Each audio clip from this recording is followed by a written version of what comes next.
Last year, the Okaloosa County Sheriff's Office responded to 55 overdoses. 19 of those resulted in a death. Opioids like heroin can slow a person's breathing to the point it stops altogether. But there is a drug available that can reverse an overdose in the right situation. It's called Narcan. Some OCSO deputies will be the first in our region to have a nasal version available to administer to overdose victims. Okaloosa County EMS Lieutenant Ken Worley has been training OCSO deputies on how it works. Come up, you put your device together, you come up this nair, half, you come to the next nair, half. If they're not breathing at all, don't walk away from them. They're not breathing at all, take your ambu bag and start trying to give them some respiration. You don't have to force it in, you don't have to hyperventilate them, just open up the airway and gently give them some breaths and assist their ventilations until you get a response from it. And you should expect to see a response within about maybe a minute, minute and a half with your intranasal Narcan.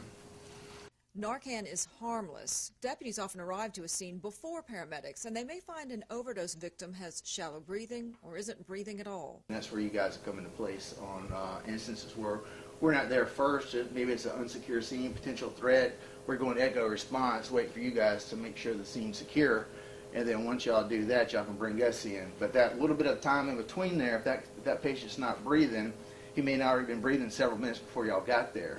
So if you guys can go ahead and deploy the Narcan, buy them a little bit of time, you may have them breathing before we get there. And that may be a difference between the patient dying because of irreversible brain damage or long-term disability because now they've had an anoxic brain syndrome where they've had not had enough oxygen to the brain. Now they've got long-term problems permanently for the rest of their life. So two things: we can save their life, we can keep them from having to have long-term medical services, and hope to get them some help. So if we can get to them in time, get them turned around,